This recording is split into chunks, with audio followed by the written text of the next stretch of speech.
دھرتی کا سفر قسط نمبر 10۔ پہلے ہی بتا چکا ہوں کہ نانا اور نانی کی واپسی کے بعد ہمارا گھر اداسیوں کی تصویر بن کے رہ گیا تھا اور موسم سرما کے ساتھ ہی یوں محسوس ہونے لگا تھا جیسے ہم زندگی کے سارے موسم گزار آئے ہیں۔ اب ہمارے لیے کچھ باقی نہیں رہ گیا اور ساری خوشیاں چھین لی گئی ہیں، مگر اس کے سوا اور کوئی چارہ بھی نہیں تھا کہ قدرت کی مرضی کے سامنے سر خم کر دیے جائے اور حالات سے سمجھوتا کیا جائے۔ گھر میں دادا میاں کی ذات سب کے لیے سہارا تھی، اگرچہ ان کی اپنی حالت ناقابل بیان تھی کیونکہ جوان بیٹے کے غم نے کمر دوہری کر دی تھی۔ پھر بھی چند روز گھر میں گوشہ نشین رہنے کے بعد انہوں نے کاروبار کی طرف توجہ دینا شروع کی تاکہ توجہ بڑھ سکے۔ کچھ کاروباری امور امی کے سپرد بھی کر دیے تھے اور ان سے صلاح مشورہ کرتے۔ مقصد صرف یہ تھا کہ امی بھی صدمے کو بھولنے کی کوشش کریں اور کسی نہ کسی بہانے اپنا دل لگائیں۔ دادا میاں نے بینک میں ان کے نام سے ایک الگ اکاؤنٹ بھی کھلوا دیا اور بڑی بڑی رقوم ان کے کھاتے میں جمع کرا دی تھی۔ ایک دن امی نے کہا، ابا میاں ہم یہ دولت کا کیا کریں گے، ہماری اصل دولت ہم سے چھین لی گئی۔ دادا نے تسلی کا ایک نیا پہلو نکالا، انجمن بیٹی دولت کے مختلف روپ ہوتے ہیں، اگر ایک روپ ناصر تھا تو دوسرا روپ امجد ہے۔ اب تمہارا بیٹا تمہارا سرمایہ ہے اور اس کے مستقبل کے لیے تمہیں بہت کچھ کرنا ہے۔ اس گھر میں جو کچھ بھی ہے وہ تمہارا اور امجد کا ہے، جہاں چاہے صرف کرو۔ دادا میاں امی سے کاروباری مشورے بھی اس لیے لینے لگے تھے کہ ان کے ذہن کو کچھ مصروف رکھا جائے۔ وہ بھی ان معاملات میں تھوڑی بہت دلچسپی لینے لگی تھی، لیکن دسمبر شروع ہوتے ہی ان کی طبیعت ناساز رہنے لگی۔ انہوں نے کاروبار سے توجہ ہٹا لی اور بیشتر وقت اپنے کمرے میں ہی گزارنے لگی۔ دسمبر ان کے وضع حمل کا مہینہ تھا اور چلنے پھرنے میں تکلیف محسوس کرتی تھی، اگرچہ اماں بھی ان کے لیے آرام کا پورا خیال رکھتی اور ایک دایا دونوں وقت ان کی خبرگیری کرتی تھی۔ مگر میاں بادشاہ نے سہولت کے پیش نظر ایک نرس مسز مارگریٹ کا انتظام بھی کر دیا تھا، جس کی خوش طبعی اور خوش سلیقگی نے امی کی طبیعت پر خوشگوار اثر ڈالا اور وہ اپنے آپ کو سنبھالنے لگی۔ اسی مہینے رامپور میں میرے چھوٹے ماموں فیروز بخت اور نگار کی شادی بڑی سادگی سے طے پا گئی۔ لاہور سے کوئی بھی شادی میں شریک نہیں ہو سکا تھا، نہ ادھر سے شرکت پر اصرار کیا گیا تھا۔ البتہ امی نے شادی سے چند روز پہلے نگار کے لیے کچھ تحفے رامپور بھجوا دیے، جن میں ایک اعلیٰ درجے کا سنگار باکس خاص طور سے شامل تھا، تاکہ ابو نے اس کی شادی پر سنگار باکس کا پیش کرنے کا وعدہ کر رکھا تھا وہ پورا ہوا۔ ان تحائف کے ساتھ نگار کو ایک چٹھی بھی لکھ دی تھی، جس میں اپنی مجبوری اور حالت کا ذکر کر دیا اور دعوت دی کہ شادی کے بعد وہ بنے میاں کے ساتھ لاہور ضرور آئے اور چند روز یہاں رہے۔ جواب میں نگار کے علاوہ چھوٹے ماموں کا خط بھی آیا کہ وہ جلد لاہور آئیں گی۔ ابو کے واقعے نے دلوں پر افسردگی کی جو پرچھائی ڈالی تھی وہ ہٹنے کا نام نہیں لیتی تھی۔ بظاہر کبھی کبھی زندگی کی ایک لہر سی آتی، لیکن ان کا غم بھولتا نہیں تھا۔ لوگ کہتے ہیں وقت ہر زخم کو مندمل کر دیتا اور ہر گھاؤ بھر دیتا ہے، مگر ہمارے دلوں میں وقت کے ساتھ ساتھ ابو کا غم کچھ اور گہرا ہو رہا تھا، اور امی تو ان کی یاد میں اپنے آپ کو بھی بھولتی جا رہی تھی۔ البتہ مسز مارگریٹ نے ان کی دیکھ بھال پر مقرر تھی، ان کے ماحول میں تھوڑی سی تبدیلی ضرور پیدا کر دی تھی۔ دسمبر 1914 کی 30 تاریخ کو ہمارے گھر میں ایک ننھی سی خوشی نے جنم لیا، جس کا نام سریا رکھا گیا۔ سریا کی ولادت جن حالات میں ہوئی وہ دلوں پر بوجھ بنے ہوئے تھے، مگر جس گھر کو غموں نے گھیر لیا ہو وہاں یہ ننھی سی خوشی بھی بڑی اہم معلوم ہوئی اور حویلی میں ایک موج حیات سی گزرنے لگی۔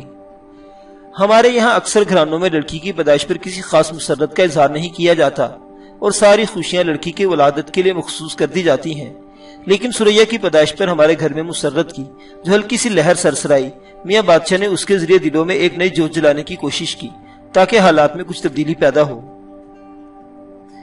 زمانے کا دستور یہ ہے آدمی ہنستا ہے تو دنیا ہنستی ہے اور اس کی خوشیوں میں شریک ہوتی ہے، لیکن روتا تو اکیلا روتا ہے اور دنیا دیکھتی ہے۔ ابو کے غم میں بھی لوگوں نے ہمیں تنہا نہیں چھوڑا تھا اور ہمارے ساتھ ایک دنیا اداس ہو گئی تھی۔ تاہم میاں بادشاہ چاہتے تھے کہ اب زندگی معمول پر لایا جائے۔ اس مقصد کے لیے سریا کی ولادت ایک بہانہ ثابت ہوئی۔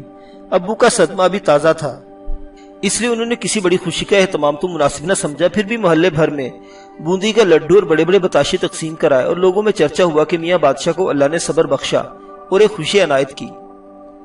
یہ خوشی کا کوئی رسمی اظہار نہیں تھا، حقیقت یہ ہے کہ دادا کو سریا کی ولادت پر فی الواقع دلی مسرت ہوئی تھی اور خدا نے ان کی ایک دیرینہ تمنا پوری کی۔